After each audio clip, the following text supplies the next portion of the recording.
दानिय्येल अध्याय 1। दानिय्येल और उसके मित्रों द्वारा परमेश्वर की आज्ञा पालन। यहूदा के राजा यहोयाकीम के राज्य के तीसरे वर्ष में बाबेल के राजा नबूकदनेस्सर ने यरूशलेम पर चढ़ाई करके उसको घेर लिया। तब परमेश्वर ने यहूदा के राजा यहोयाकीम को परमेश्वर के भवन के कई पात्रों सहित उसके हाथ में कर दिया, और उसने उन पात्रों को शिनार देश में अपने देवता के मन्दिर में ले जाकर अपने देवता के भण्डार में रख दिया। तब उस राजा ने अपने खोजों के प्रधान अश्पनज को आज्ञा दी कि इस्राएली राजपुत्रों और प्रतिष्ठित पुरुषों में से ऐसे कई जवानों को ला, जो निर्दोष, सुन्दर और सब प्रकार की बुद्धि में प्रवीण और ज्ञान में निपुण और विद्वान और राजभवन में हाजिर रहने के योग्य हों, और उन्हें कसदियों के शास्त्र और भाषा की शिक्षा दे। और राजा ने आज्ञा दी कि उसके भोजन और पीने के दाखमधु में से उन्हें प्रतिदिन खाने पीने को दिया जाए। इस प्रकार 3 वर्ष तक उनका पालन पोषण होता रहे। तब उसके बाद वे राजा के सामने हाजिर किए जाएँ। उनमें यहूदा की संतान से चुने हुए दानिय्येल, हनन्याह, मीशाएल और अजर्याह नामक यहूदी थे, और खोजों के प्रधान ने उनके दूसरे नाम रखे, अर्थात् दानिय्येल का नाम उसने बेलतशस्सर, हनन्याह का शद्रक, मीशाएल का मेशक और अजर्याह का नाम अबेदनगो रखा। परन्तु दानिय्येल ने अपने मन में ठान लिया कि वह राजा का भोजन खाकर और उसका दाखमधु पीकर स्वयं को अपवित्र न होने देगा। इसलिए उसने खोजों के प्रधान से विनती की कि उसे अपवित्र न होने दे। परमेश्वर ने खोजों के प्रधान के मन में दानिय्येल के प्रति कृपा और दया भर दी, और खोजों के प्रधान ने दानिय्येल से कहा, मैं अपने स्वामी राजा से डरता हूँ, क्योंकि तुम्हारा खाना पीना उसी ने ठहराया है। कहीं ऐसा न हो कि वह तेरा मुँह तेरे संगी जवानों से उतरा हुआ और उदास देखे, और तुम मेरा सिर राजा के सामने जोखिम में डालो। तब दानिय्येल ने उस मुखिए से, जिसको खोजों के प्रधान ने दानिय्येल, हनन्याह, मीशाएल और अजर्याह के ऊपर देखभाल करने के लिये नियुक्त किया था, कहा, मैं तुझ से विनती करता हूँ, अपने दासों को 10 दिन तक जाँच। हमारे खाने के लिये सागपात और पीने के लिये पानी ही दिया जाए। फिर 10 दिन के बाद हमारे मुँह और जो जवान राजा का भोजन खाते हैं उनके मुँह को देख, और जैसा तुझे देख पड़े उसी के अनुसार अपने दासों से व्यवहार करना। उनकी यह विनती उसने मान ली, और 10 दिन तक उनको जाँचता रहा। 10 दिन के बाद उनके मुँह राजा के भोजन के खाने वाले सब जवानों से अधिक अच्छे और चिकने देख पड़े। तब वह मुखिया उनका भोजन और उनके पीने के लिये ठहराया हुआ दाखमधु दोनों छुड़ाकर उनको सागपात देने लगा। और परमेश्वर ने उन चारों जवानों को सब शास्त्रों और सब प्रकार की विद्याओं में बुद्धिमानी और प्रवीणता दी, और दानिय्येल सब प्रकार के दर्शन और स्वप्न के अर्थ का ज्ञानी हो गया। तब जितने दिन के बाद नबूकदनेस्सर राजा ने जवानों को भीतर ले आने की आज्ञा दी थी, उतने दिनों के बीतने पर खोजों का प्रधान उन्हें उसके सामने ले गया, और राजा उनसे बातचीत करने लगा। और दानिय्येल, हनन्याह, मीशाएल और अजर्याह के तुल्य उन सब में से कोई न ठहरा, इसलिए वे राजा के सम्मुख हाजिर रहने लगे। और बुद्धि और हर प्रकार की समझ के विषय में जो कुछ राजा उनसे पूछता था, उसमें वे राज्य भर के सब ज्योतिषियों और तंत्रियों से 10 गुणे निपुण ठहरते थे। और दानिय्येल कुस्रू राजा के राज्य के पहले वर्ष तक बना रहा। दानिय्येल अध्याय 2। नबूकदनेस्सर का स्वप्न। अपने राज्य के दूसरे वर्ष में नबूकदनेस्सर ने ऐसा स्वप्न देखा जिससे उसका मन बहुत ही व्याकुल हो गया, और वह सो न सका। तब राजा ने आज्ञा दी कि ज्योतिषी, तांत्रिक, टोन्हे और कसदी बुलाए जाए कि वे राजा को उसका स्वप्न बताएं। इसलिए वे आए और राजा के सामने हाजिर हुए। तब राजा ने उनसे कहा, मैंने एक स्वप्न देखा है, और मेरा मन व्याकुल है कि स्वप्न को कैसे समझूं। तब कसदियों ने राजा से अरामी भाषा में कहा, हे राजा, तू चिरंजीवी रहे, अपने दासों को स्वप्न बता और हम उसका अर्थ बताएँगे। राजा ने कसदियों को उत्तर दिया, मैं यह आज्ञा दे चुका हूँ कि यदि तुम अर्थ समेत स्वप्न को न बताओगे तो तुम टुकड़ेटुकड़े किए जाओगे और तुम्हारे घर फुँकवा दिए जाएँगे। और यदि तुम अर्थ समेत स्वप्न को बता दो तो मुझसे भाँति-भाँति के दान और भारी प्रतिष्ठा पाओगे। इसलिए तुम मुझे अर्थ समेत स्वप्न बताओ। उन्होंने दूसरी बार कहा, हे राजा, स्वप्न तेरे दासों को बताया जाए और हम उसका अर्थ समझा देंगे। राजा ने उत्तर दिया, मैं निश्चय जानता हूँ कि तुम यह देखकर कि राजा के मुँह से आज्ञा निकल चुकी है, समय बढ़ाना चाहते हो। इसलिए यदि तुम मुझे स्वप्न न बताओ तो तुम्हारे लिए एक ही आज्ञा है, क्योंकि तुमने गोष्ठी की होगी कि जब तक समय न बदले तब तक हम राजा के सामने झूठी और गपशप की बातें कहा करेंगे। इसलिए तुम मुझे स्वप्न बताओ, तब मैं जानूँगा कि तुम उसका अर्थ भी समझा सकते हो। कसदियों ने राजा से कहा, पृथ्वी भर में ऐसा कोई मनुष्य नहीं जो राजा के मन की बात बता सके, और न कोई ऐसा राजा या प्रधान या हाकिम कभी हुआ है जिसने किसी ज्योतिषी या तांत्रिक या कसदी से ऐसी बात पूछी हो। जो बात राजा पूछता है वह अनोखी है, और देवताओं को छोड़कर जिनका निवास मनुष्यों के संग नहीं है, और कोई दूसरा नहीं जो राजा को यह बता सके। इस पर राजा ने झुँझलाकर और बहुत ही क्रोधित होकर बाबेल के सब पंडितों के नाश करने की आज्ञा दे दी। अतः यह आज्ञा निकली और पंडित लोगों का घात होने पर था, और लोग दानिय्येल और उसके संगियों को ढूँढ़ रहे थे कि वे भी घात किए जाएँ। परमेश्वर द्वारा नबूकदनेस्सर के स्वप्न का प्रगटीकरण। तब दानिय्येल ने अंगरक्षकों के प्रधान अर्योक से, जो बाबेल के पंडितों को घात करने के लिए निकला था, सोच विचार कर और बुद्धिमानी के साथ कहा, और राजा के हाकिम अर्योक से पूछने लगा, यह आज्ञा राजा की ओर से ऐसी उतावली के साथ क्यों निकली? तब अर्योक ने दानिय्येल को इसका भेद बता दिया, और दानिय्येल ने भीतर जाकर राजा से विनती की कि उसके लिए कोई समय ठहराया जाए, तो वह महाराज को स्वप्न का अर्थ बता देगा। तब दानिय्येल ने अपने घर जाकर अपने संगी हनन्याह, मीशाएल और अजर्याह को यह हाल बताकर कहा, इस भेद के विषय में स्वर्ग के परमेश्वर की दया के लिए यह कहकर प्रार्थना करो कि बाबेल के और सब पंडितों के संग दानिय्येल और उसके संगी भी नाश न किए जाए। तब वह भेद दानिय्येल को रात के समय दर्शन के द्वारा प्रगट किया गया।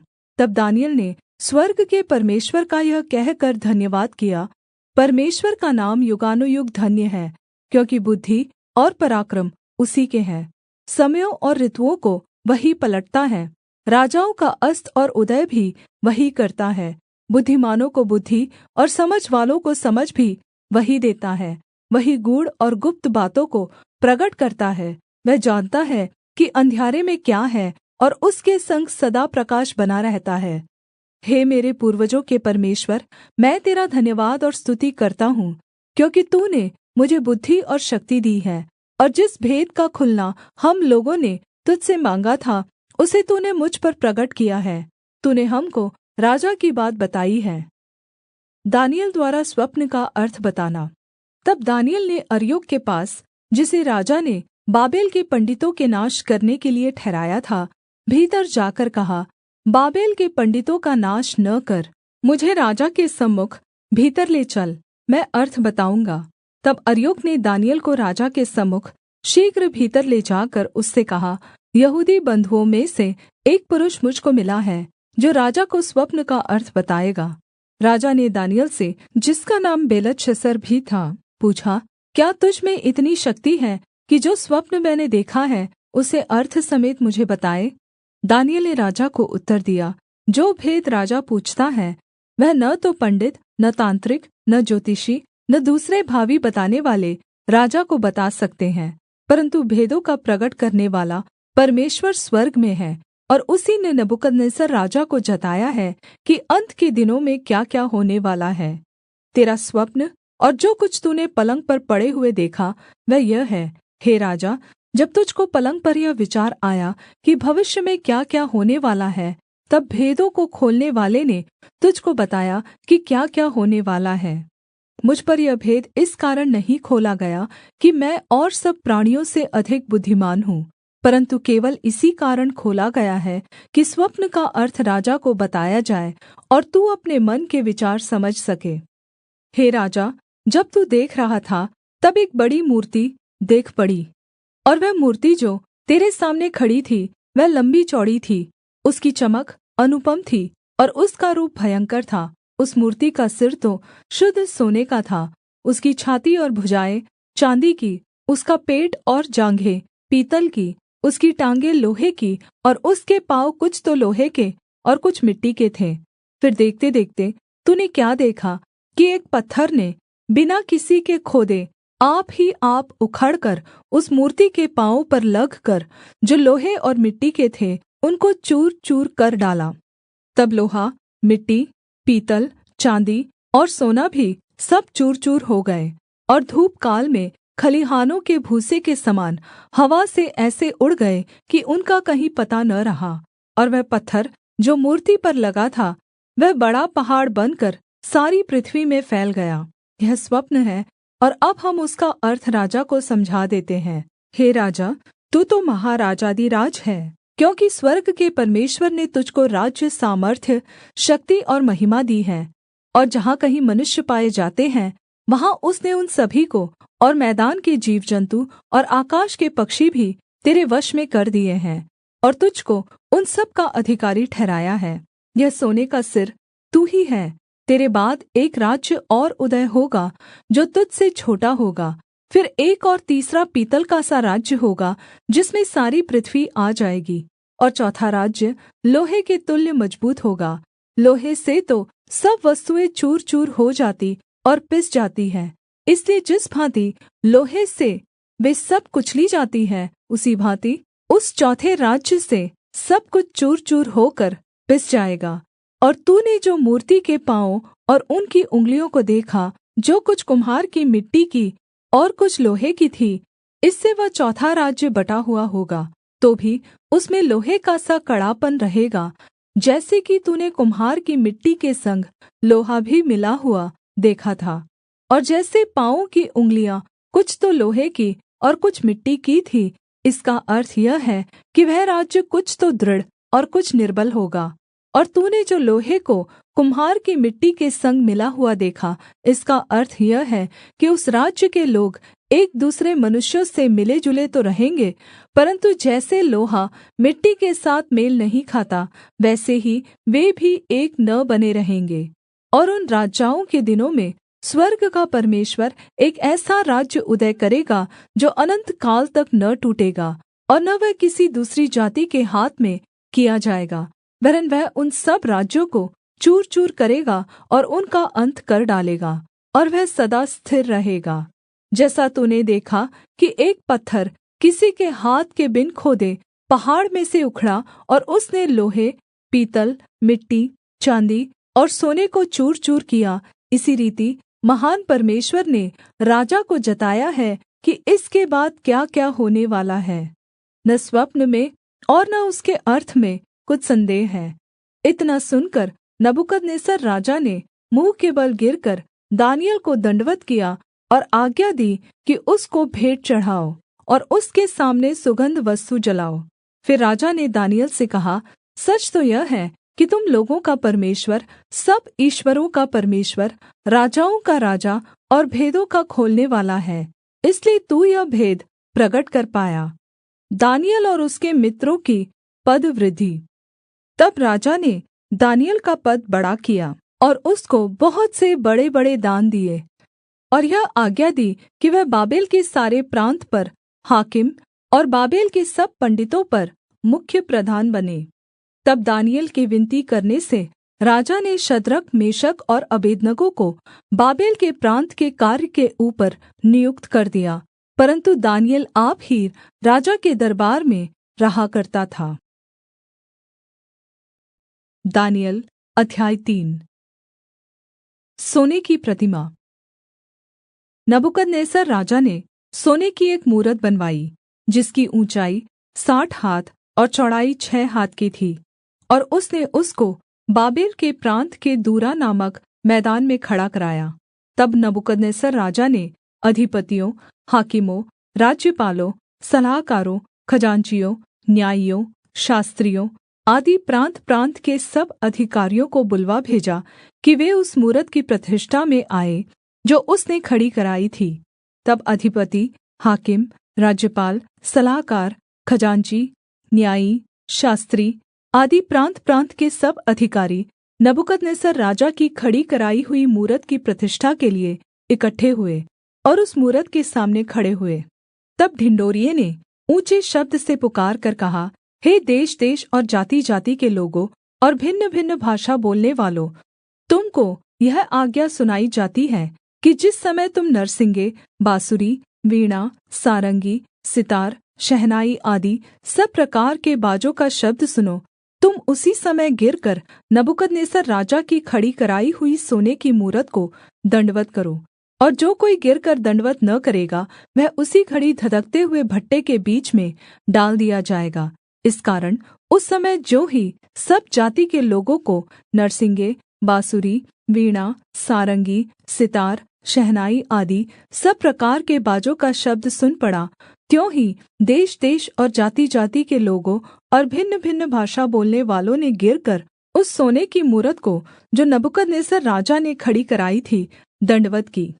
दानिय्येल के मित्रों द्वारा राजा का आज्ञा उल्लंघन। उसी समय कई एक कसदी पुरुष राजा के पास गए और कपट से यहूदियों की चुगली की। वे नबूकदनेस्सर राजा से कहने लगे, हे राजा, तू चिरंजीवी रहे। हे राजा, तूने तो यह आज्ञा दी है कि जो मनुष्य नरसिंगे, बाँसुरी, वीणा, सारंगी, सितार, शहनाई आदि सब प्रकार के बाजों का शब्द सुने, वह गिरकर उस सोने की मूरत को दण्डवत् करे, और जो कोई गिरकर दण्डवत् न करे, वह धधकते हुए भट्ठे के बीच में डाल दिया जाए। देख, शद्रक, मेशक और अबेदनगो नामक कुछ यहूदी पुरुष हैं, जिन्हें तूने बाबेल के प्रान्त के कार्य के ऊपर नियुक्त किया है। उन पुरुषों ने, हे राजा, तेरी आज्ञा की कुछ चिन्ता नहीं की। वे तेरे देवता की उपासना नहीं करते, और जो सोने की मूरत तूने खड़ी कराई है, उसको दण्डवत् नहीं करते। तब नबूकदनेस्सर ने रोष और जलजलाहट में आकर आज्ञा दी कि शद्रक, मेशक और अबेदनगो को लाओ। तब वे पुरुष राजा के सामने हाजिर किए गए।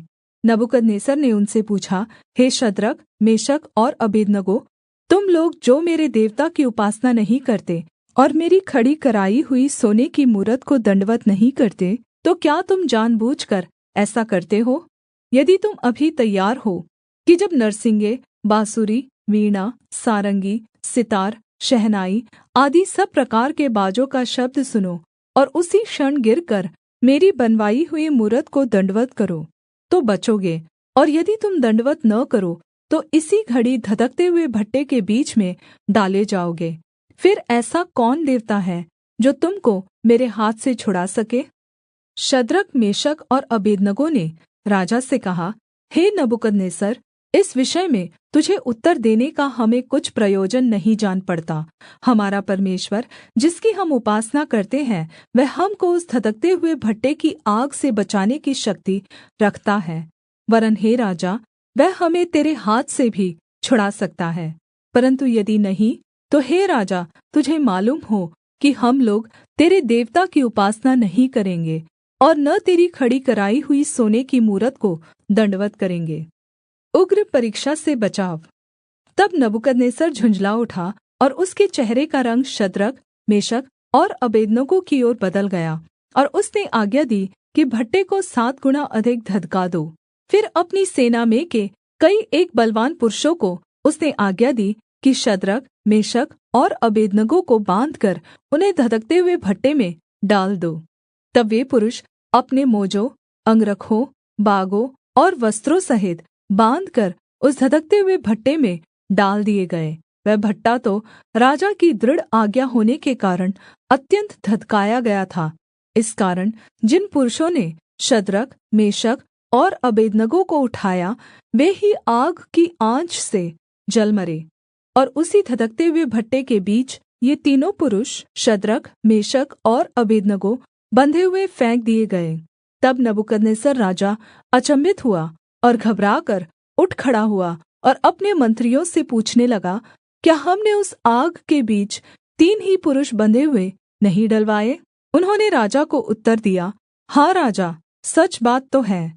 फिर उसने कहा, अब मैं देखता हूँ कि 4 पुरुष आग के बीच खुले हुए टहल रहे हैं और उनको कुछ भी हानि नहीं पहुँची, और चौथे पुरुष का स्वरूप परमेश्वर के पुत्र के सदृश है। नबूकदनेस्सर द्वारा परमेश्वर की प्रशंसा।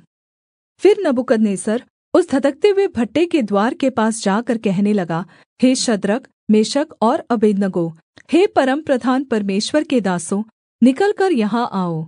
यह सुनकर शद्रक, मेशक और अबेदनगो आग के बीच से निकल आए। जब अधिपति, हाकिम, राज्यपाल और राजा के मंत्रियों ने जो इकट्ठे हुए थे उन पुरुषों की ओर देखा, तब उनकी देह में आग का कुछ भी प्रभाव नहीं पाया, और उनके सिर का एक बाल भी न झुलसा, न उनके मोजे कुछ बिगड़े, न उनमें जलने की कुछ गन्ध पाई गई। नबूकदनेस्सर कहने लगा, धन्य है शद्रक, मेशक और अबेदनगो का परमेश्वर, जिसने अपना दूत भेजकर अपने इन दासों को इसलिए बचाया क्योंकि इन्होंने राजा की आज्ञा न मानकर उसी पर भरोसा रखा, और यह सोचकर अपना शरीर भी अर्पण किया कि हम अपने परमेश्वर को छोड़ किसी देवता की उपासना या दण्डवत् न करेंगे। इसलिए अब मैं यह आज्ञा देता हूँ कि देशदेश और जातिजाति के लोगों और भिन्नभिन्न भाषा बोलने वालों में से जो कोई शद्रक, मेशक और अबेदनगो के परमेश्वर की कुछ निन्दा करेगा, वह टुकड़ेटुकड़े किया जाएगा और उसका घर घूरा बनाया जाएगा, क्योंकि ऐसा कोई और देवता नहीं जो इस रीति से बचा सके। तब राजा ने बाबेल के प्रान्त में शद्रक, मेशक, अबेदनगो का पद और ऊँचा किया। दानिय्येल अध्याय 4। नबूकदनेस्सर का दूसरा स्वप्न। नबूकदनेस्सर राजा की ओर से देशदेश और जातिजाति के लोगों और भिन्नभिन्न भाषा बोलने वाले जितने सारी पृथ्वी पर रहते हैं, उन सभी को यह वचन मिला, तुम्हारा कुशल क्षेम बढ़े। मुझे यह अच्छा लगा कि परमप्रधान परमेश्वर ने मुझे जो चिन्ह और चमत्कार दिखाए हैं उनको प्रगट करूँ। उसके दिखाए हुए चिन्ह क्या ही बड़े और उसके चमत्कारों में क्या ही बड़ी शक्ति प्रगट होती है।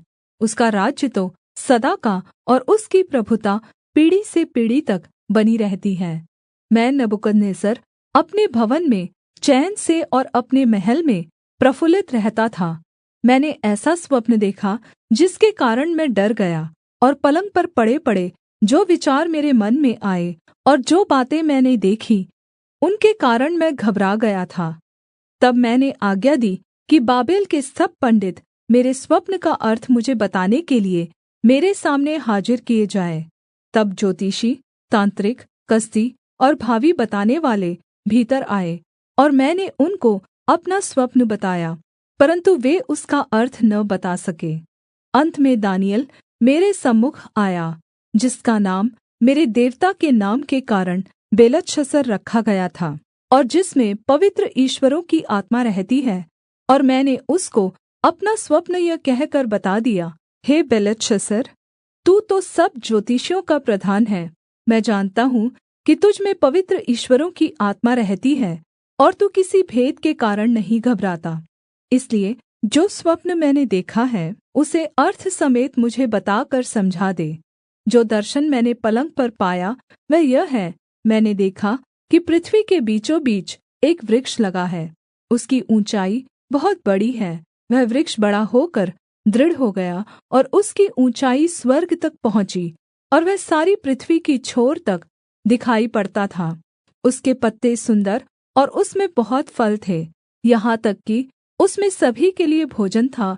उसके नीचे मैदान के सब पशुओं को छाया मिलती थी, और उसकी डालियों में आकाश की सब चिड़ियाँ बसेरा करती थीं, और सब प्राणी उससे आहार पाते थे। मैंने पलंग पर दर्शन पाते समय क्या देखा कि एक पवित्र दूत स्वर्ग से उतर आया। उसने ऊँचे शब्द से पुकारकर यह कहा, वृक्ष को काट डालो, उसकी डालियों को छाँट दो, उसके पत्ते झाड़ दो और उसके फल छितरा डालो। पशु उसके नीचे से हट जाएँ और चिड़ियाँ उसकी डालियों पर से उड़ जाएँ। तो भी उसके ठूँठे को जड़ समेत भूमि में छोड़ो, और उसको लोहे और पीतल के बन्धन से बाँधकर मैदान की हरी घास के बीच रहने दो। वह आकाश की ओस से भीगा करे और भूमि की घास खाने में मैदान के पशुओं के संग भागी हो। उसका मन बदले और मनुष्य का न रहे, परन्तु पशु का सा बन जाए, और उस पर 7 काल बीते। यह आज्ञा उस दूत के निर्णय से और यह बात पवित्र लोगों के वचन से निकली कि जो जीवित है वे जान ले कि परमप्रधान परमेश्वर मनुष्यों के राज्य में प्रभुता करता है और उसको जिसे चाहे उसे दे देता है, और वह छोटे से छोटे मनुष्य को भी उस पर नियुक्त कर देता है। मुझ नबूकदनेस्सर राजा ने यही स्वप्न देखा, इसलिए हे बेलतशस्सर, तू इसका अर्थ बता, क्योंकि मेरे राज्य में और कोई पंडित इसका अर्थ मुझे समझा नहीं सका, परन्तु तुझ में तो पवित्र ईश्वरों की आत्मा रहती है, इस कारण तू उसे समझा सकता है। दानिय्येल द्वारा दूसरे स्वप्न का अर्थ बताना। तब दानिय्येल, जिसका नाम बेलतशस्सर भी था, घड़ी भर घबराता रहा और सोचते-सोचते व्याकुल हो गया। तब राजा कहने लगा, हे बेलतशस्सर, इस स्वप्न से या इसके अर्थ से तू व्याकुल मत हो। बेलतशस्सर ने कहा, हे मेरे प्रभु, यह स्वप्न तेरे बैरियों पर और इसका अर्थ तेरे द्रोहियों पर फले। जिस वृक्ष को तूने देखा, जो बड़ा और दृढ़ हो गया और जिसकी ऊँचाई स्वर्ग तक पहुँची और जो पृथ्वी के सिरे तक दिखाई देता था, जिसके पत्ते सुन्दर और फल बहुत थे और जिसमें सभी के लिए भोजन था, जिसके नीचे मैदान के सब पशु रहते थे और जिसकी डालियों में आकाश की चिड़ियाँ बसेरा करती थीं, हे राजा, वह तू ही है। तू महान और सामर्थी हो गया, तेरी महिमा बढ़ी और स्वर्ग तक पहुँच गई, और तेरी प्रभुता पृथ्वी की छोर तक फैली है। और हे राजा, तूने जो एक पवित्र दूत को स्वर्ग से उतरते और यह कहते देखा कि वृक्ष को काट डालो और उसका नाश करो, तो भी उसके ठूँठे को जड़ समेत भूमि में छोड़ो और उसको लोहे और पीतल के बन्धन से बाँधकर मैदान की हरी घास के बीच में रहने दो। वह आकाश की ओस से भीगा करे और उसको मैदान के पशुओं के संग ही भाग मिले, और जब तक 7 युग उस पर बीत न चुके, तब तक उसकी ऐसी ही दशा रहे। हे राजा, इसका अर्थ जो परमप्रधान ने ठाना है कि राजा पर घटे, वह यह है, तू मनुष्यों के बीच से निकाला जाएगा और मैदान के पशुओं के संग रहेगा। तू बैलों के समान घास चरेगा और आकाश की ओस से भीगा करेगा, और 7 युग तुझ पर बीतेंगे, जब तक कि तू न जान ले कि मनुष्यों के राज्य में परमप्रधान ही प्रभुता करता है, और जिसे चाहे वह उसे दे देता है। और उस वृक्ष के ठूँठे को जड़ समेत छोड़ने की आज्ञा जो हुई है, इसका अर्थ यह है कि तेरा राज्य तेरे लिए बना रहेगा, और जब तू जान लेगा कि जगत का प्रभु स्वर्ग ही में है, तब तू फिर से राज्य करने पाएगा। इस कारण हे राजा, मेरी यह सम्मति स्वीकार कर कि यदि तू पाप छोड़कर धार्मिकता करने लगे और अधर्म छोड़कर दीनहीनों पर दया करने लगे, तो संभव है कि ऐसा करने से तेरा चैन बना रहे। नबूकदनेस्सर का अपमान। यह सब कुछ नबूकदनेस्सर राजा पर घट गया। 12 महीने बीतने पर जब वह बाबेल के राजभवन की छत पर टहल रहा था, तब वह कहने लगा, क्या यह बड़ा बाबेल नहीं है, जिसे मैं ही ने अपने बल और सामर्थ्य से राजनिवास होने को और अपने प्रताप की बढ़ाई के लिए बसाया है? यह वचन राजा के मुँह से निकलने भी न पाया था कि आकाशवाणी हुई, हे राजा नबूकदनेस्सर, तेरे विषय में यह आज्ञा निकलती है कि राज्य तेरे हाथ से निकल गया और तू मनुष्यों के बीच में से निकाला जाएगा और मैदान के पशुओं के संग रहेगा और बैलों के समान घास चरेगा, और 7 काल तुझ पर बीतेंगे, जब तक कि तू न जान ले कि परमप्रधान मनुष्यों के राज्य में प्रभुता करता है, और जिसे चाहे वह उसे दे देता है। उसी घड़ी यह वचन नबूकदनेस्सर के विषय में पूरा हुआ। वह मनुष्यों में से निकाला गया और बैलों के समान घास चरने लगा, और उसकी देह आकाश की ओस से भीगती थी, यहाँ तक कि उसके बाल उकाब पक्षियों के परों से और उसके नाखून चिड़ियों के पंजों के समान बढ़ गए। नबूकदनेस्सर द्वारा परमेश्वर की प्रशंसा। उन दिनों के बीतने पर मुझ नबूकदनेस्सर ने अपनी आँखें स्वर्ग की ओर उठाई, और मेरी बुद्धि फिर ज्यों की त्यों हो गई। तब मैंने परमप्रधान को धन्य कहा, और जो सदा जीवित है उसकी स्तुति और महिमा यह कहकर करने लगा, उसकी प्रभुता सदा की है और उसका राज्य पीढ़ी से पीढ़ी तक बना रहने वाला है। पृथ्वी के सब रहने वाले उसके सामने तुच्छ गिने जाते हैं, और वह स्वर्ग की सेना और पृथ्वी के रहने वालों के बीच अपनी इच्छा के अनुसार काम करता है। और कोई उसको रोककर उससे नहीं कह सकता है, तूने यह क्या किया है। उसी समय मेरी बुद्धि फिर ज्यों की त्यों हो गई, और मेरे राज्य की महिमा के लिए मेरा प्रताप और मुकुट मुझ पर फिर आ गया। और मेरे मंत्री और प्रधान लोग मुझसे भेंट करने के लिए आने लगे, और मैं अपने राज्य में स्थिर हो गया, और मेरी और अधिक प्रशंसा होने लगी। अब मैं नबूकदनेस्सर स्वर्ग के राजा को सराहता हूँ, और उसकी स्तुति और महिमा करता हूँ, क्योंकि उसके सब काम सच्चे और उसके सब व्यवहार न्याय के हैं, और जो लोग घमण्ड से चलते हैं उन्हें वह नीचा कर सकता है। दानिय्येल अध्याय 5। बेलशस्सर की दावत। बेलशस्सर नामक राजा ने अपने 1000 प्रधानों के लिए बड़ी दावत की, और उन 1000 लोगों के सामने दाखमधु पिया।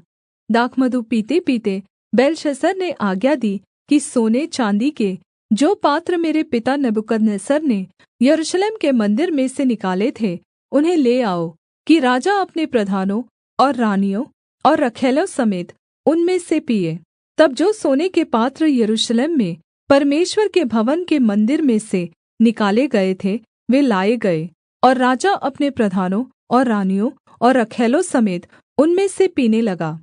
वे दाखमधु पी पीकर सोने, चाँदी, पीतल, लोहे, काठ और पत्थर के देवताओं की स्तुति कर ही रहे थे कि उसी घड़ी मनुष्य के हाथ की सी कई उँगलियाँ निकलकर दीवट के सामने राजभवन की दीवार के चूने पर कुछ लिखने लगी, और हाथ का जो भाग लिख रहा था वह राजा को दिखाई पड़ा। उसे देखकर राजा भयभीत हो गया, और वह मन ही मन घबरा गया, और उसकी कमर के जोड़ ढीले हो गए, और काँपते-काँपते उसके घुटने एक दूसरे से लगने लगे। तब राजा ने ऊँचे शब्द से पुकारकर तंत्रियों, कसदियों और अन्य भावी बताने वालों को हाजिर करवाने की आज्ञा दी।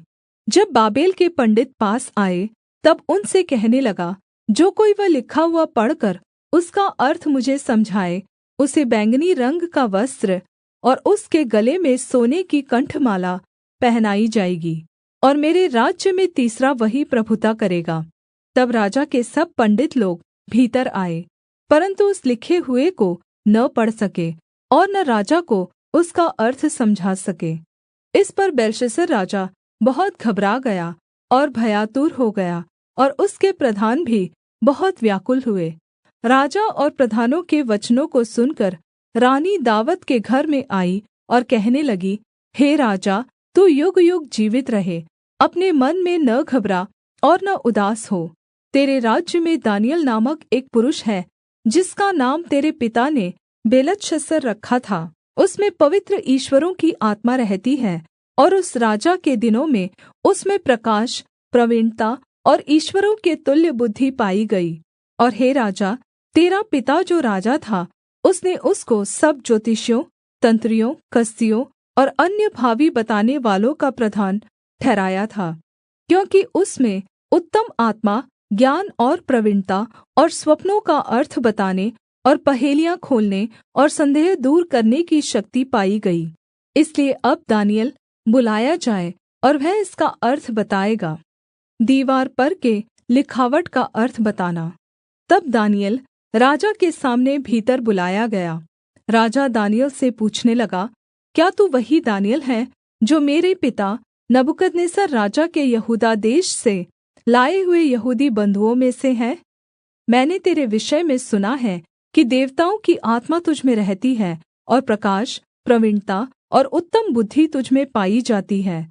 देख, अभी पंडित और तांत्रिक लोग मेरे सामने इसलिए लाए गए थे कि यह लिखा हुआ पढ़े और उसका अर्थ मुझे बताए, परन्तु वे उस बात का अर्थ न समझा सके।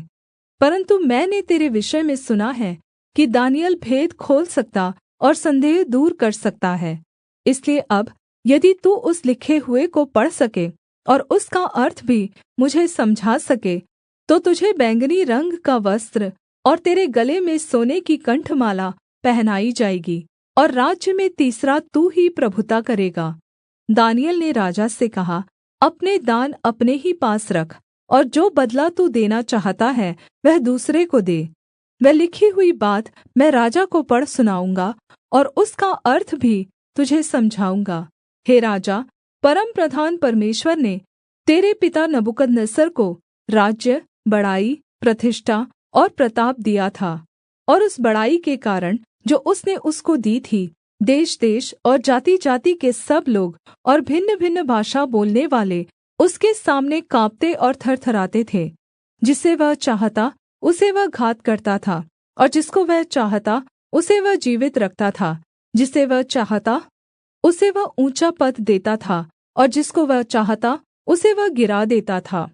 परन्तु जब उसका मन फूल उठा और उसकी आत्मा कठोर हो गई, यहाँ तक कि वह अभिमान करने लगा, तब वह अपने राज सिंहासन पर से उतारा गया और उसकी प्रतिष्ठा भंग की गई। वह मनुष्यों में से निकाला गया और उसका मन पशुओं का सा और उसका निवास जंगली गदहों के बीच हो गया।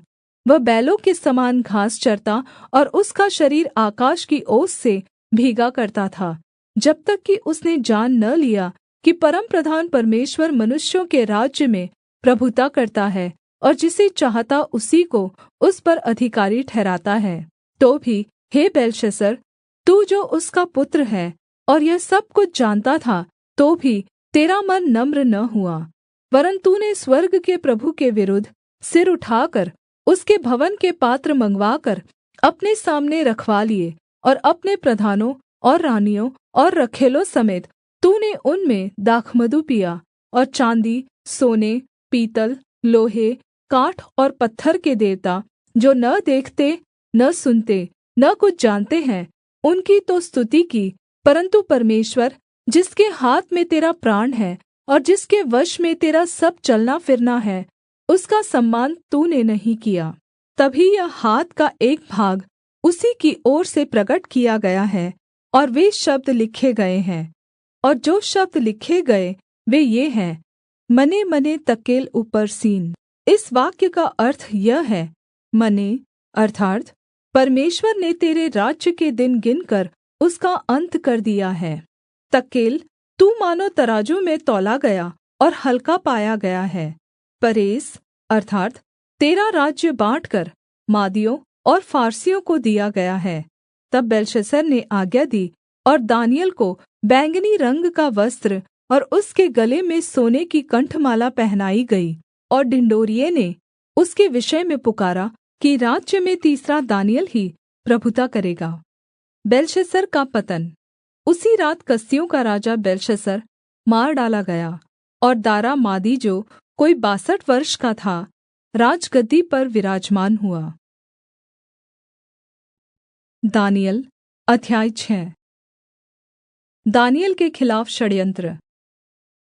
दारा को यह अच्छा लगा कि अपने राज्य के ऊपर 120 ऐसे अधिपति ठहराए जो पूरे राज्य में अधिकार रखें, और उनके ऊपर उसने 3 अध्यक्ष, जिनमें से दानिय्येल एक था, इसलिए ठहराए कि वे उन अधिपतियों से लेखा लिया करें, और इस रीति राजा की कुछ हानि न होने पाए। जब यह देखा गया कि दानिय्येल में उत्तम आत्मा रहती है, तब उसको उन अध्यक्षों और अधिपतियों से अधिक प्रतिष्ठा मिली। वरन् राजा यह भी सोचता था कि उसको सारे राज्य के ऊपर ठहराए। तब अध्यक्ष और अधिपति राजकार्य के विषय में दानिय्येल के विरुद्ध दोष ढूँढ़ने लगे, परन्तु वह विश्वासयोग्य था और उसके काम में कोई भूल या दोष न निकला, और वे ऐसा कोई अपराध या दोष न पा सके। तब वे लोग कहने लगे, हम उस दानिय्येल के परमेश्वर की व्यवस्था को छोड़ और किसी विषय में उसके विरुद्ध कोई दोष न पा सकेंगे। तब वे अध्यक्ष और अधिपति राजा के पास उतावली से आए और उससे कहा, हे राजा दारा, तू युग-युग जीवित रहे। राज्य के सारे अध्यक्षों ने और हाकिमों, अधिपतियों, न्यायियों और राज्यपालों ने आपस में सम्मति की है कि राजा ऐसी आज्ञा दे और ऐसी कड़ी आज्ञा निकाले कि 30 दिन तक जो कोई हे राजा तुझे छोड़ किसी और मनुष्य या देवता से विनती करे, वह सिंहों की माँद में डाल दिया जाए। इसलिए अब हे राजा ऐसी आज्ञा दे और इस पत्र पर हस्ताक्षर कर जिससे यह बात मादियों और फारसियों की अटल व्यवस्था के अनुसार अदल बदल न हो सके। तब दारा राजा ने उस आज्ञा पत्र पर हस्ताक्षर कर दिया। शेरों की गुफा में दानिय्येल। जब दानिय्येल को मालूम हुआ कि उस पत्र पर हस्ताक्षर किया गया है, तब वह अपने घर में गया, जिसकी ऊपरी कोठरी की खिड़कियाँ यरूशलेम की ओर खुली रहती थीं, और अपनी रीति के अनुसार, जैसा वह दिन में 3 बार अपने परमेश्वर के सामने घुटने टेक कर प्रार्थना और धन्यवाद करता था, वैसा ही तब भी करता रहा। तब उन पुरुषों ने उतावली से आकर दानिय्येल को अपने परमेश्वर के सामने विनती करते और गिड़गिड़ाते हुए पाया। तब वे राजा के पास जाकर उसकी राजआज्ञा के विषय में उससे कहने लगे, हे राजा, क्या तूने ऐसे आज्ञा पत्र पर हस्ताक्षर नहीं किया कि 30 दिन तक जो कोई तुझे छोड़ किसी मनुष्य या देवता से विनती करेगा, वह सिंहों की माँद में डाल दिया जाएगा? राजा ने उत्तर दिया, हाँ, मादियों और फारसियों की अटल व्यवस्था के अनुसार यह बात स्थिर है। तब उन्होंने राजा से कहा, यहूदी बंधुओं में से जो दानिय्येल है, उसने हे राजा न तो तेरी ओर कुछ ध्यान दिया और न तेरे हस्ताक्षर किए हुए आज्ञा पत्र की ओर। वह दिन में 3 बार विनती किया करता है। यह वचन सुनकर राजा बहुत उदास हुआ और दानिय्येल को बचाने के उपाय सोचने लगा, और सूर्य के अस्त होने तक उसके बचाने का यत्न करता रहा।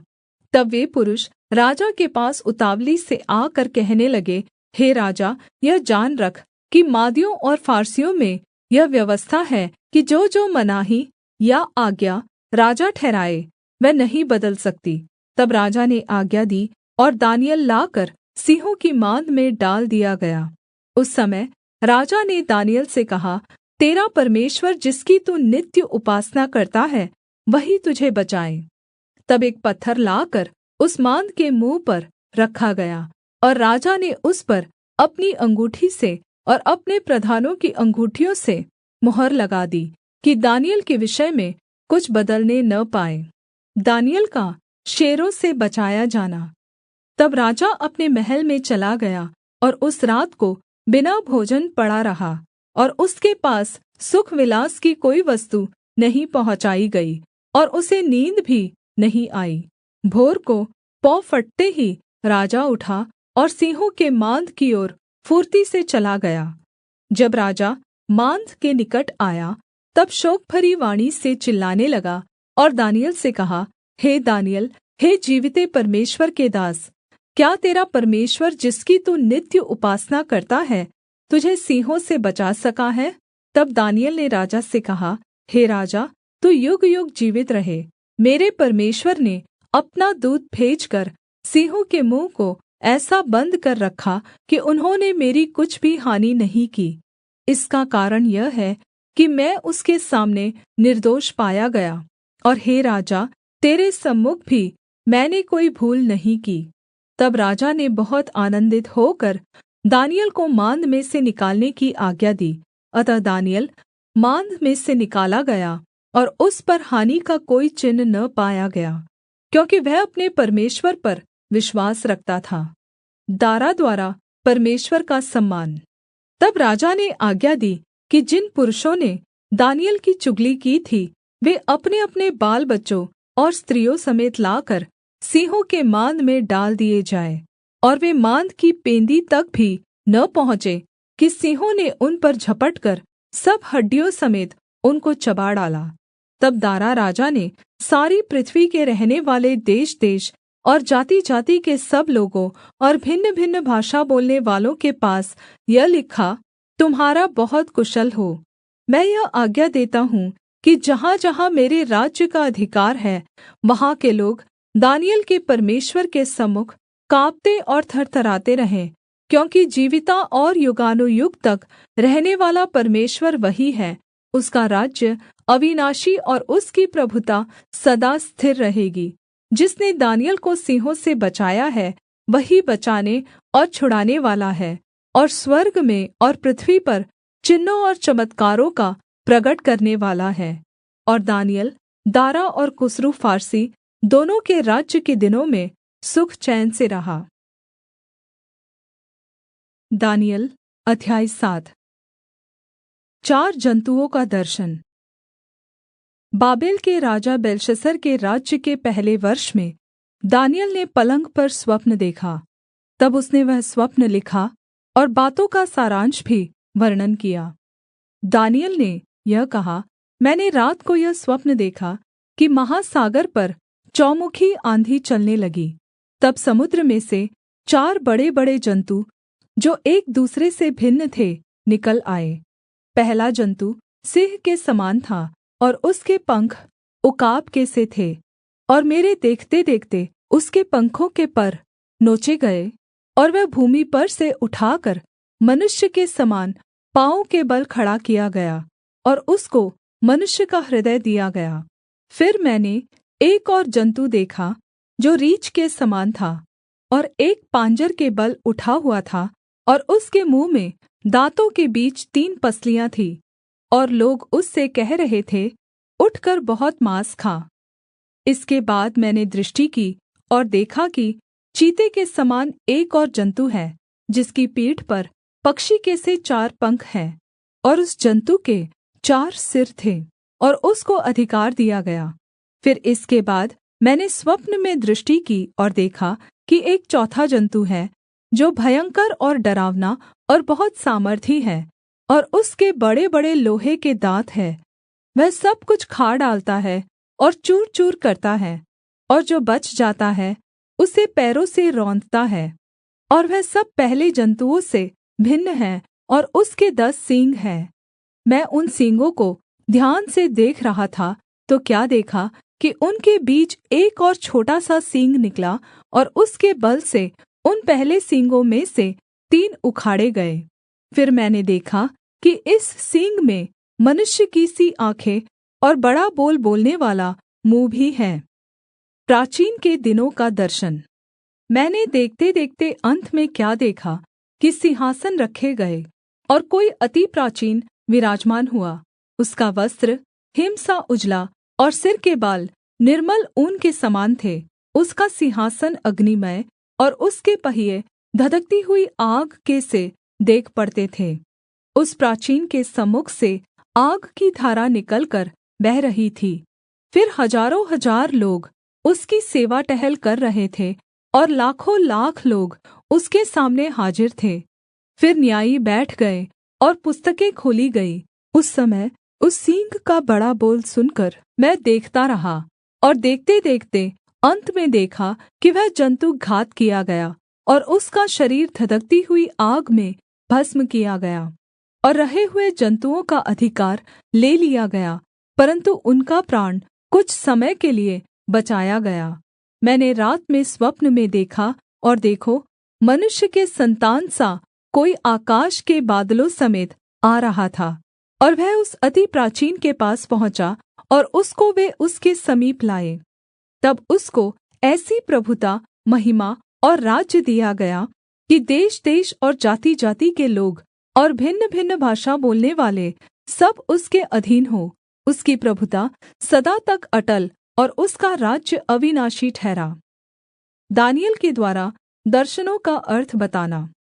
और मुझ दानिय्येल का मन विकल हो गया, और जो कुछ मैंने देखा था उसके कारण मैं घबरा गया। तब जो लोग पास खड़े थे उनमें से एक के पास जाकर मैंने उन सारी बातों का भेद पूछा। उसने यह कहकर मुझे उन बातों का अर्थ बताया। उन 4 बड़े-बड़े जन्तुओं का अर्थ 4 राज्य हैं, जो पृथ्वी पर उदय होंगे, परन्तु परमप्रधान के पवित्र लोग राज्य को पाएँगे और युगानुयुग उसके अधिकारी बने रहेंगे। तब मेरे मन में यह इच्छा हुई कि उस चौथे जन्तु का भेद भी जान लूँ, जो और तीनों से भिन्न और अति भयंकर था, और जिसके दाँत लोहे के और नख पीतल के थे। वह सब कुछ खा डालता और चूर-चूर करता, और बचे हुए को पैरों से रौंद डालता था। फिर उसके सिर में के 10 सींगों का भेद, और जिस नये सींग के निकलने से 3 सींग गिर गए, अर्थात् जिस सींग की आँखें और बड़ा बोल बोलने वाला मुँह और सब और सींगों से अधिक भयंकर था, उसका भी भेद जानने की मुझे इच्छा हुई। और मैंने देखा था कि वह सींग पवित्र लोगों के संग लड़ाई करके उन पर उस समय तक प्रबल भी हो गया। जब तक वह अति प्राचीन न आया और परमप्रधान के पवित्र लोग न्यायी न ठहरे और उन पवित्र लोगों के राज्याधिकारी होने का समय न आ पहुँचा। उसने कहा, उस चौथे जन्तु का अर्थ एक चौथा राज्य है, जो पृथ्वी पर होकर और सब राज्यों से भिन्न होगा और सारी पृथ्वी को नाश करेगा और दाँव कर चूर-चूर करेगा। और उन 10 सींगों का अर्थ यह है कि उस राज्य में से 10 राजा उठेंगे और उनके बाद उन पहलों से भिन्न एक और राजा उठेगा, जो 3 राजाओं को गिरा देगा। और वह परमप्रधान के विरुद्ध बातें कहेगा और परमप्रधान के पवित्र लोगों को पीस डालेगा और समयों और व्यवस्था के बदल देने की आशा करेगा, वरन् 3.5 काल तक वे सब उसके वश में कर दिए जाएँगे। परन्तु तब न्यायी बैठेंगे और उसकी प्रभुता छीनकर मिटाई और नाश की जाएगी, यहाँ तक कि उसका अंत ही हो जाएगा। तब राज्य और प्रभुता और धरती पर के राज्य की महिमा परमप्रधान ही की प्रजा अर्थात् उसके पवित्र लोगों को दी जाएगी। उसका राज्य सदा का राज्य है और सब प्रभुता करने वाले उसके अधीन होंगे और उसकी आज्ञा मानेंगे। इस बात का वर्णन मैं अब कर चुका, परन्तु मुझ दानिय्येल के मन में बड़ी घबराहट बनी रही और मैं भयभीत हो गया और इस बात को मैं अपने मन में रखे रहा। दानिय्येल अध्याय 8। मेढ़ा और बकरे का दर्शन। बेलशस्सर राजा के राज्य के 3 वर्ष में उस पहले दर्शन के बाद एक और बात मुझ दानिय्येल को दर्शन के द्वारा दिखाई गई। जब मैं एलाम नामक प्रान्त में शूशन नाम राजगढ़ में रहता था, तब मैंने दर्शन में देखा कि मैं ऊलै नदी के किनारे पर हूँ। फिर मैंने आँख उठाकर देखा कि उस नदी के सामने 2 सींग वाला एक मेढ़ा खड़ा है। उसके दोनों सींग बड़े हैं, परन्तु उनमें से एक अधिक बड़ा है, और जो बड़ा है वह दूसरे के बाद निकला।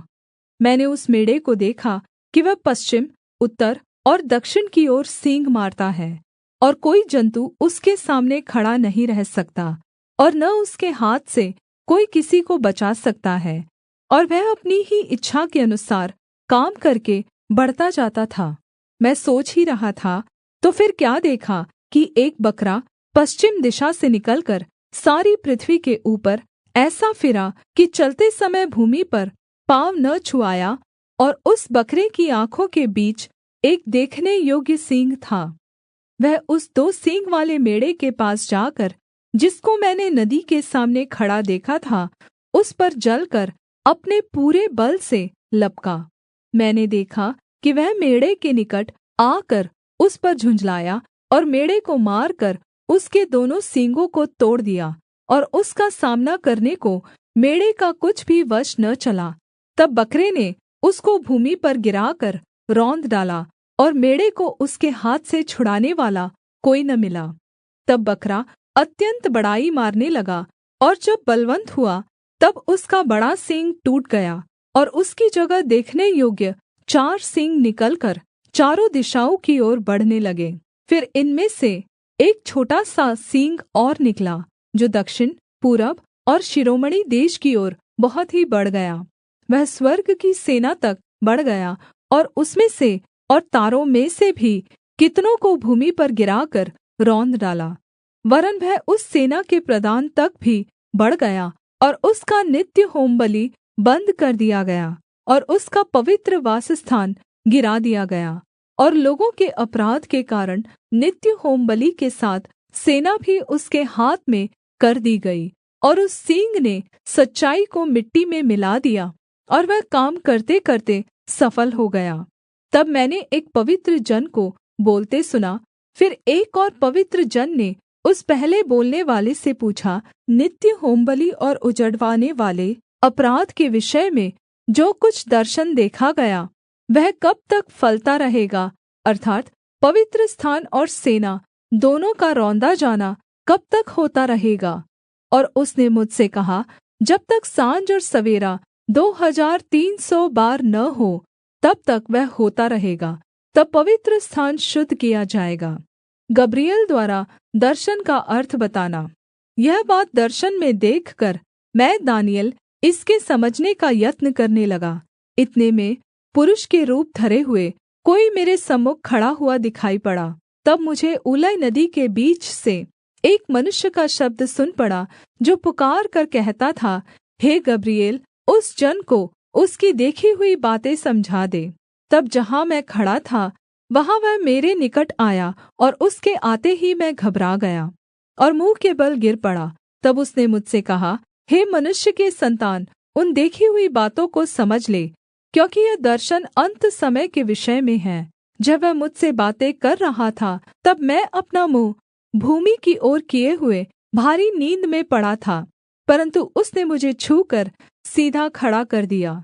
तब उसने कहा, क्रोध भड़कने के अन्त के दिनों में जो कुछ होगा वह मैं तुझे जताता हूँ, क्योंकि अन्त के ठहराए हुए समय में वह सब पूरा हो जाएगा।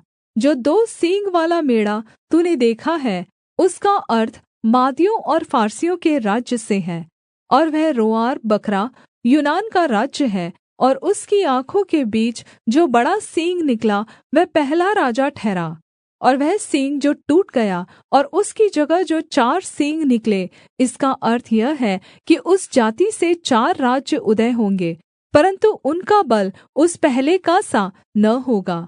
और उन राज्यों के अन्त समय में जब अपराधी पूरा बल पकड़ेंगे, तब क्रूर दृष्टिवाला और पहेली बूझनेवाला एक राजा उठेगा।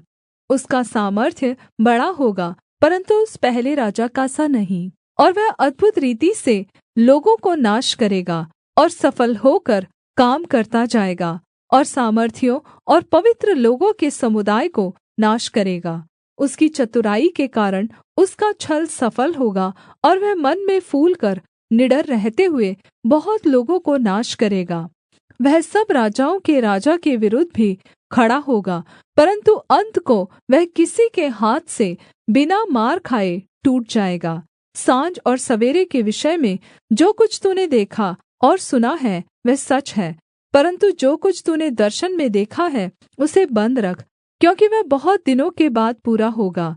तब मुझ दानिय्येल का बल जाता रहा, और मैं कुछ दिन तक बीमार पड़ा रहा। तब मैं उठकर राजा का कामकाज फिर करने लगा, परन्तु जो कुछ मैंने देखा था उससे मैं चकित रहा, क्योंकि उसका कोई समझाने वाला न था। दानिय्येल अध्याय 9।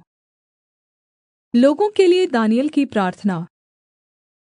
मादी शयर्श का पुत्र दारा, जो कसदियों के देश पर राजा ठहराया गया था, उसके राज्य के पहले वर्ष में मुझ दानिय्येल ने शास्त्र के द्वारा समझ लिया कि यरूशलेम की उजड़ी हुई दशा यहोवा के उस वचन के अनुसार जो यिर्मयाह नबी के पास पहुँचा था, कुछ वर्षों के बीतने पर अर्थात् 70 वर्ष के बाद पूरी हो जाएगी।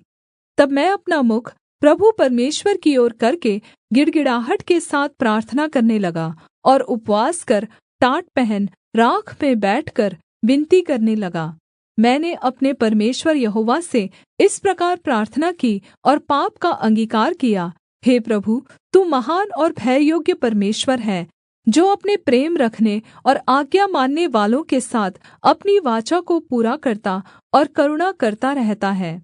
हम लोगों ने तो पाप, कुटिलता, दुष्टता और बलवा किया है, और तेरी आज्ञाओं और नियमों को तोड़ दिया है। और तेरे जो दास नबी लोग हमारे राजाओं, हाकिमों, पूर्वजों और सब साधारण लोगों से तेरे नाम से बातें करते थे, उनकी हमने नहीं सुनी। हे प्रभु, तू धर्मी है, परन्तु हम लोगों को आज के दिन लज्जित होना पड़ता है, अर्थात् यरूशलेम के निवासी आदि सब यहूदी, क्या समीप क्या दूर के सब इस्राएली लोग, जिन्हें तूने उस विश्वासघात के कारण जो उन्होंने तेरे साथ किया था देश-देश में तितर-बितर कर दिया है, उन सभी को लज्जित होना पड़ता है।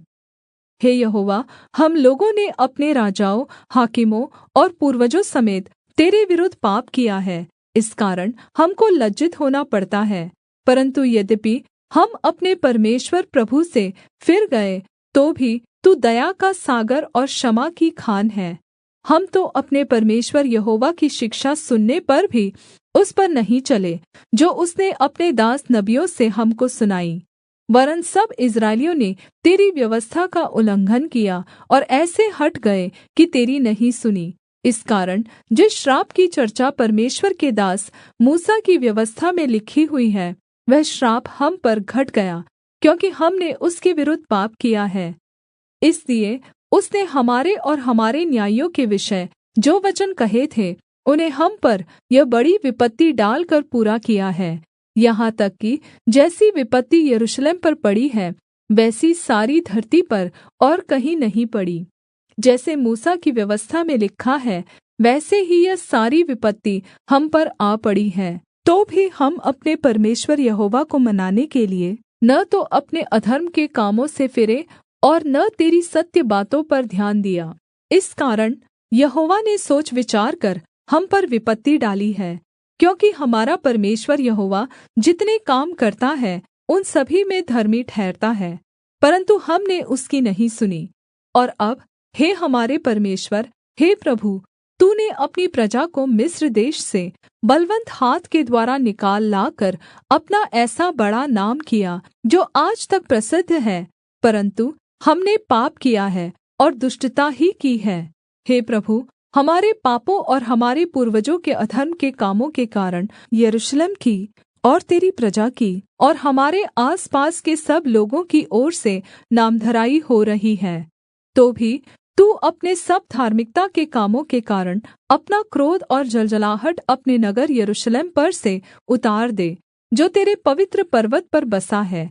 हे हमारे परमेश्वर, अपने दास की प्रार्थना और गिड़गिड़ाहट सुनकर अपने उजड़े हुए पवित्र स्थान पर अपने मुख का प्रकाश चमका। हे प्रभु, अपने नाम के निमित्त यह कर। हे मेरे परमेश्वर, कान लगाकर सुन, आँख खोलकर हमारी उजड़ी हुई दशा और उस नगर को भी देख जो तेरा कहलाता है, क्योंकि हम जो तेरे सामने गिड़गिड़ाकर प्रार्थना करते हैं, इसलिए अपने धार्मिकता के कामों पर नहीं, वरन् तेरी बड़ी दया ही के कामों पर भरोसा रखकर करते हैं। हे प्रभु, सुन ले। हे प्रभु, पाप क्षमा कर। हे प्रभु, ध्यान देकर जो करना है उसे कर, विलम्ब न कर। हे मेरे परमेश्वर, तेरा नगर और तेरी प्रजा तेरी ही कहलाती है, इसलिए अपने नाम के निमित्त ऐसा ही कर। 70 सप्ताहों की भविष्यद्वाणी। इस प्रकार मैं प्रार्थना करता और अपने इस्राएली जाति भाइयों के पाप का अंगीकार करता हुआ अपने परमेश्वर यहोवा के सम्मुख उसके पवित्र पर्वत के लिए गिड़गिड़ाकर विनती करता ही था। तब वह पुरुष गब्रिएल, जिसे मैंने उस समय देखा जब मुझे पहले दर्शन हुआ था, उसने वेग से उड़ने की आज्ञा पाकर साँझ के अन्नबलि के समय मुझको छू लिया और मुझे समझाकर मेरे साथ बातें करने लगा। उसने मुझसे कहा, हे दानिय्येल, मैं तुझे बुद्धि और प्रवीणता देने को अभी निकल आया हूँ। जब तू गिड़गिड़ाकर विनती करने लगा, तब ही इसकी आज्ञा निकली। इसलिए मैं तुझे बताने आया हूँ, क्योंकि तू अति प्रिय ठहरा है, इसलिए उस विषय को समझ ले और दर्शन की बात का अर्थ जान ले। तेरे लोगों और तेरे पवित्र नगर के लिए 70 सप्ताह ठहराए गए हैं, कि उनके अंत तक अपराध का होना बन्द हो और पापों का अंत और अधर्म का प्रायश्चित किया जाए और युग युग की धार्मिकता प्रगट हो और दर्शन की बात पर और भविष्यद्वाणी पर छाप दी जाए और परम पवित्र स्थान का अभिषेक किया जाए। इसलिए यह जान और समझ ले कि यरूशलेम के फिर बसाने की आज्ञा के निकलने से लेकर अभिषिक्त प्रधान के समय तक 7 सप्ताह बीतेंगे। फिर 62 सप्ताहों के बीतने पर चौक और खाई समेत वह नगर कष्ट के समय में फिर बसाया जाएगा, और उन 62 सप्ताहों के बीतने पर अभिषिक्त पुरुष काटा जाएगा और उसके हाथ कुछ न लगेगा। और आने वाले प्रधान की प्रजा नगर और पवित्र स्थान को नाश तो करेगी, परन्तु उस प्रधान का अंत ऐसा होगा जैसा बाढ़ से होता है, तो भी उसके अंत तक लड़ाई होती रहेगी, क्योंकि उसका उजड़ जाना निश्चय ठाना गया है। और वह प्रधान 1 सप्ताह के लिए बहुतों के संग दृढ़ वाचा बाँधेगा, परन्तु आधे सप्ताह के बीतने पर वह मेलबलि और अन्नबलि को बन्द करेगा, और कंगूरे पर उजाड़ने वाली घृणित वस्तुएँ दिखाई देंगी, और निश्चय से ठनी हुई बात के समाप्त होने तक परमेश्वर का क्रोध उजाड़ने वाले पर पड़ा रहेगा। दानिय्येल अध्याय 10। गौरवशाली मनुष्य का दर्शन। फारस देश के राजा कुस्रू के राज्य के तीसरे वर्ष में दानिय्येल पर, जो बेलतशस्सर भी कहलाता है, एक बात प्रगट की गई, और वह बात सच थी कि बड़ा युद्ध होगा। उसने इस बात को जान लिया और उसको इस देखी हुई बात की समझ आ गई। उन दिनों मैं दानिय्येल 3 सप्ताह तक शोक करता रहा। उन 3 सप्ताहों के पूरे होने तक मैंने न तो स्वादिष्ट भोजन किया और न माँस या दाखमधु अपने मुँह में रखा और न अपनी देह में कुछ भी तेल लगाया।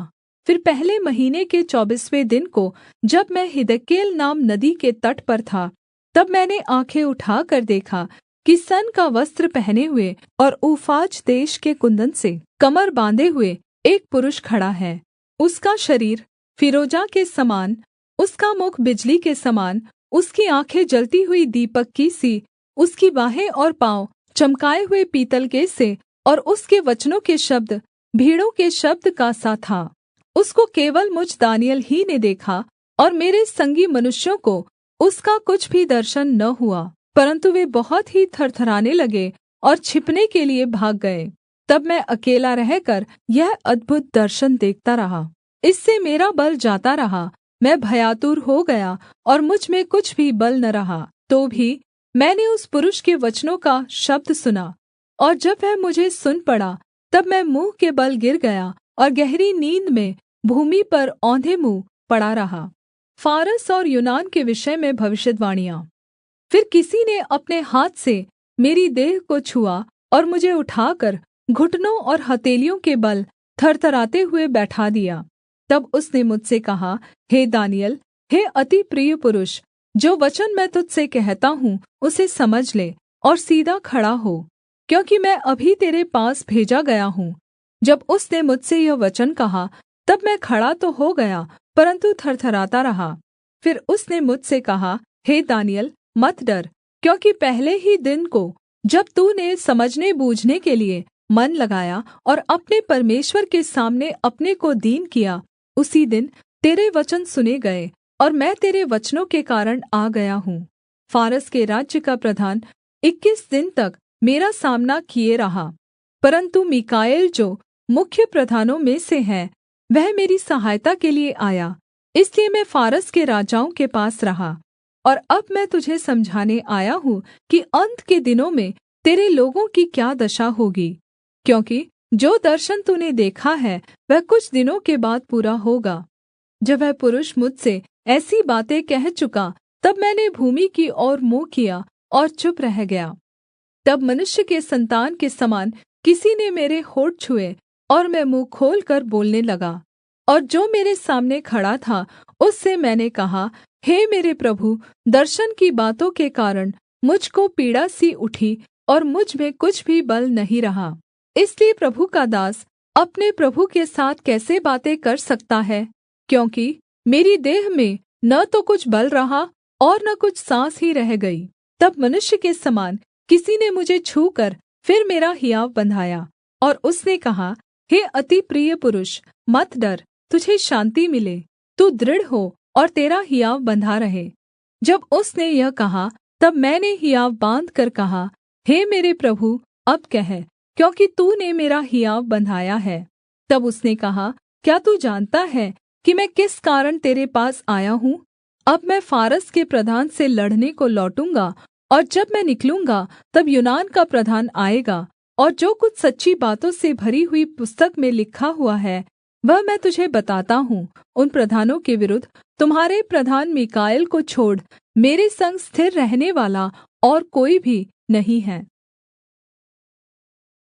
दानिय्येल अध्याय 11। दारा नामक मादी राजा के राज्य के पहले वर्ष में उसको हियाव दिलाने और बल देने के लिये मैं खड़ा हो गया। और अब मैं तुझको सच्ची बात बताता हूँ।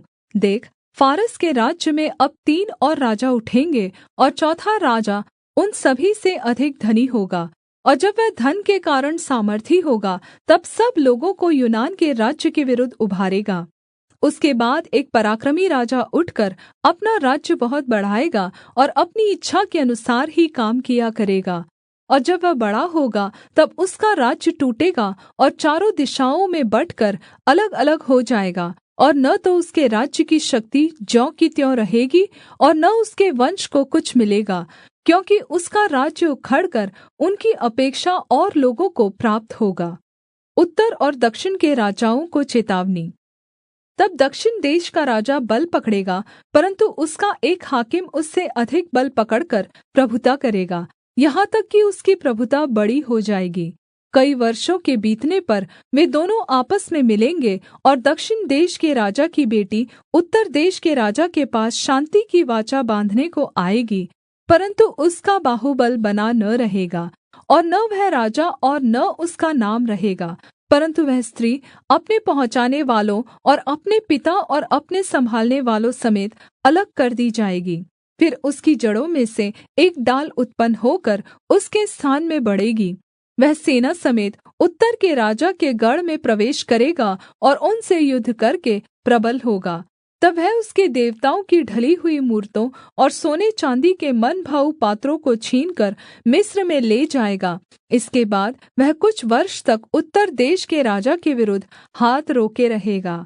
तब वह राजा दक्षिण देश के राजा के देश में आएगा, परन्तु फिर अपने देश में लौट जाएगा। उसके पुत्र झगड़ा मचाकर बहुत से बड़े-बड़े दल इकट्ठे करेंगे और उमड़ने वाली नदी के समान आकर देश के बीच होकर जाएँगे, फिर लौटते हुए उसके गढ़ तक झगड़ा मचाते जाएँगे। तब दक्षिण देश का राजा चिढ़ेगा और निकलकर उत्तर देश के उस राजा से युद्ध करेगा, और वह राजा लड़ने के लिए बड़ी भीड़ इकट्ठी करेगा, परन्तु वह भीड़ उसके हाथ में कर दी जाएगी। उस भीड़ को जीतकर उसका मन फूल उठेगा और वह लाखों लोगों को गिराएगा, परन्तु वह प्रबल न होगा, क्योंकि उत्तर देश का राजा लौटकर पहली से भी बड़ी भीड़ इकट्ठी करेगा, और कई दिनों वरन् वर्षों के बीतने पर वह निश्चय बड़ी सेना और सम्पत्ति लिए हुए आएगा।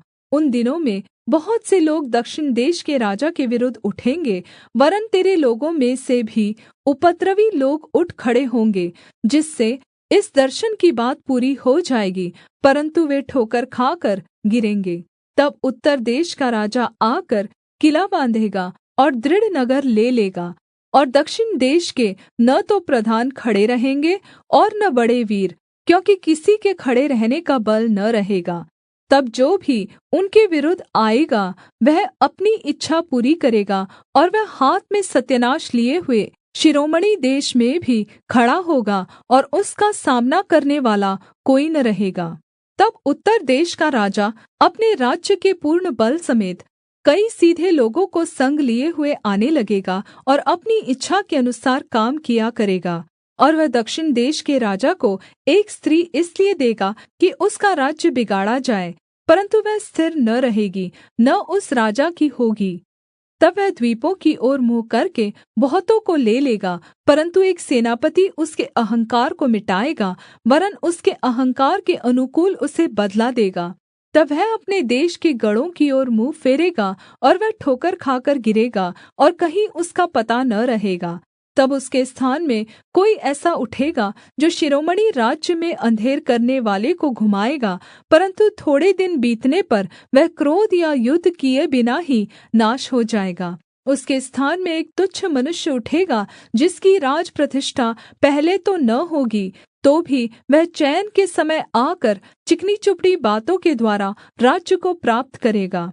तब उसकी भुजारूपी बाढ़ से लोग वरन् वाचा का प्रधान भी उसके सामने से बहकर नाश होंगे, क्योंकि वह उसके संग वाचा बाँधने पर भी छल करेगा, और थोड़े ही लोगों को संग लिए हुए चढ़कर प्रबल होगा। चैन के समय वह प्रान्त के उत्तम से उत्तम स्थानों पर चढ़ाई करेगा, और जो काम न उसके पूर्वज और न उसके पूर्वजों के पूर्वज करते थे उसे वह करेगा, और लूटी हुई धन सम्पत्ति उनमें बहुत बाँटा करेगा। वह कुछ काल तक दृढ़ नगरों के लेने की कल्पना करता रहेगा। तब वह दक्षिण देश के राजा के विरुद्ध बड़ी सेना लिए हुए अपने बल और हियाव को बढ़ाएगा, और दक्षिण देश का राजा अत्यन्त बड़ी सामर्थी सेना लिए हुए युद्ध तो करेगा, परन्तु ठहर न सकेगा, क्योंकि लोग उसके विरुद्ध कल्पना करेंगे। उसके भोजन के खाने वाले भी उसको हरवाएंगे, और यद्यपि उसकी सेना बाढ़ के समान चढ़ेंगी, तो भी उसके बहुत से लोग मर मिटेंगे। तब उन दोनों राजाओं के मन बुराई करने में लगेंगे, यहाँ तक कि वे एक ही मेज पर बैठे हुए आपस में झूठ बोलेंगे, परन्तु इससे कुछ बन न पड़ेगा, क्योंकि इन सब बातों का अंत नियत ही समय में होने वाला है। तब उत्तर देश का राजा बड़ी लूट लिए हुए अपने देश को लौटेगा, और उसका मन पवित्र वाचा के विरुद्ध उभरेगा, और वह अपनी इच्छा पूरी करके अपने देश को लौट जाएगा। उत्तरी राजा का ईश्वर निंदा। नियत समय पर वह फिर दक्षिण देश की ओर जाएगा, परन्तु उस पिछली बार के समान इस बार उसका वश न चलेगा, क्योंकि कित्तियों के जहाज उसके विरुद्ध आएँगे, और वह उदास होकर लौटेगा और पवित्र वाचा पर चिढ़कर अपनी इच्छा पूरी करेगा। वह लौटकर पवित्र वाचा के तोड़ने वालों की सुधि लेगा। तब उसके सहायक खड़े होकर दृढ़ पवित्र स्थान को अपवित्र करेंगे और नित्य होमबलि को बन्द करेंगे। और वे उस घृणित वस्तु को खड़ा करेंगे जो उजाड़ करा देती है। और जो लोग दुष्ट होकर उस वाचा को तोड़ेंगे, उनको वह चिकनी चुपड़ी बातें कह कहकर भक्तिहीन कर देगा। परन्तु जो लोग अपने परमेश्वर का ज्ञान रखेंगे, वे हियाव बाँधकर बड़े काम करेंगे। और लोगों को सिखाने वाले बुद्धिमान जन बहुतों को समझाएँगे, तो भी वे बहुत दिन तक तलवार से छिदकर और आग में जलकर और बँधुए होकर और लुटकर बड़े दुःख में पड़े रहेंगे। जब वे दुःख में पड़ेंगे, तब थोड़ा बहुत सम्भलेंगे, परन्तु बहुत से लोग चिकनी चुपड़ी बातें कह कहकर उनसे मिल जाएँगे। और बुद्धिमानों में से कितने गिरेंगे, और इसलिए गिरने पाएँगे कि जाँचे जाएँ और निर्मल और उजले किए जाएँ। यह दशा अन्त के समय तक बनी रहेगी, क्योंकि इन सब बातों का अंत नियत समय में होने वाला है। तब वह राजा अपनी इच्छा के अनुसार काम करेगा और अपने आप को सारे देवताओं से ऊँचा और बड़ा ठहराएगा, वरन् सब देवताओं के परमेश्वर के विरुद्ध भी अनोखी बातें कहेगा।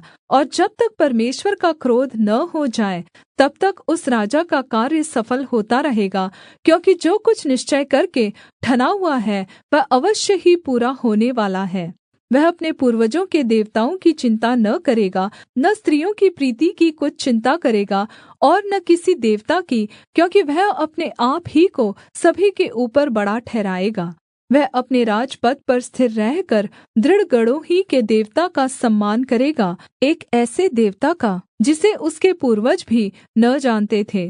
वह सोना, चाँदी, मणि और मनभावनी वस्तुएँ चढ़ाकर उसका सम्मान करेगा।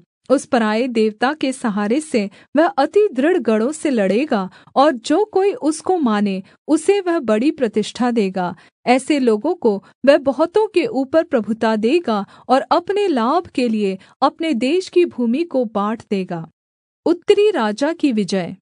अन्त के समय दक्षिण देश का राजा उसको सींग मारने लगेगा, परन्तु उत्तर देश का राजा उस पर बवंडर के समान बहुत से रथ सवार और जहाज लेकर चढ़ाई करेगा। इस रीति से वह बहुत से देशों में फैल जाएगा और उनमें से निकल जाएगा। वह शिरोमणि देश में भी आएगा, और बहुत से देश उजड़ जाएंगे, परन्तु एदोमी, मोआबी और मुख्य मुख्य अम्मोनी आदि जातियों के देश उसके हाथ से बच जाएंगे। वह कई देशों पर हाथ बढ़ाएगा, और मिस्र देश भी न बचेगा। वह मिस्र के सोने चाँदी के खजानों और सब मनभावनी वस्तुओं का स्वामी हो जाएगा, और लूबी और कूशी लोग भी उसके पीछे हो लेंगे। उसी समय वह पूरब और उत्तर दिशाओं से समाचार सुनकर घबराएगा, और बड़े क्रोध में आकर बहुतों का सत्यानाश करने के लिए निकलेगा। और वह दोनों समुद्रों के बीच पवित्र शिरोमणि पर्वत के पास अपना राजकीय तम्बू खड़ा कराएगा। इतना करने पर भी उसका अन्त आ जाएगा, और कोई उसका सहायक न रहेगा। दानिय्येल अध्याय 12। अंतिम दिनों की भविष्यद्वाणी। उसी समय मीकाएल नाम बड़ा प्रधान, जो तेरे जाति भाइयों का पक्ष करने को खड़ा रहता है, वह उठेगा। तब ऐसे संकट का समय होगा जैसा किसी जाति के उत्पन्न होने के समय से लेकर अब तक कभी न हुआ होगा। परन्तु उस समय तेरे लोगों में से जितनों के नाम परमेश्वर की पुस्तक में लिखे हुए हैं, वे बच निकलेंगे। और जो भूमि के नीचे सोए रहेंगे, उनमें से बहुत से लोग जाग उठेंगे। कितने तो सदा के जीवन के लिए, और कितने अपनी नामधराई और सदा तक अत्यन्त घिनौने ठहरने के लिए। तब बुद्धिमानों की चमक आकाश मंडल की सी होगी, और जो बहुतों को धर्मी बनाते हैं वे सर्वदा तारों के समान प्रकाशमान रहेंगे। परन्तु हे दानिय्येल, तू इस पुस्तक पर मुहर करके इन वचनों को अन्त समय तक के लिए बन्द रख। और बहुत लोग पूछ-पाछ और ढूँढ़-ढाँढ़ करेंगे, और इससे ज्ञान बढ़ भी जाएगा। यह सब सुन, मुझ दानिय्येल ने दृष्टि करके क्या देखा कि और दो पुरुष खड़े हैं, एक तो नदी के इस तट पर और दूसरा नदी के उस तट पर है। तब जो पुरुष सन का वस्त्र पहने हुए नदी के जल के ऊपर था, उससे उन पुरुषों में से एक ने पूछा, इन आश्चर्य कर्मों का अंत कब तक होगा? तब जो पुरुष सन का वस्त्र पहने हुए नदी के जल के ऊपर था, उसने मेरे सुनते दाहिना और बायाँ अपने दोनों हाथ स्वर्ग की ओर उठाकर सदा जीवित रहने वाले की शपथ खाकर कहा, यह दशा 3.5 काल तक ही रहेगी। और जब पवित्र प्रजा की शक्ति टूटते-टूटते समाप्त हो जाएगी, तब ये बातें पूरी होंगी। यह बात मैं सुनता तो था, परन्तु कुछ न समझा। तब मैंने कहा, हे मेरे प्रभु, इन बातों का अंतफल क्या होगा? उसने कहा, हे दानिय्येल, चला जा, क्योंकि ये बातें अन्त समय के लिए बन्द है और इन पर मुहर दी हुई है। बहुत लोग तो अपने-अपने को निर्मल और उजले करेंगे और स्वच्छ हो जाएंगे, परन्तु दुष्ट लोग दुष्टता ही करते रहेंगे, और दुष्टों में से कोई ये बातें न समझेगा, परन्तु जो बुद्धिमान है वे ही समझेंगे। जब से नित्य होमबलि उठाई जाएगी और वह घिनौनी वस्तु जो उजाड़ करा देती है स्थापित की जाएगी, तब से 1290 दिन बीतेंगे। क्या ही धन्य है वह जो धीरज धरकर 1335 दिन के अन्त तक भी पहुँचे। अब तू जाकर अन्त तक ठहरा रह, और तू विश्राम करता रहेगा, और उन दिनों के अन्त में तू अपने निज भाग पर खड़ा होगा।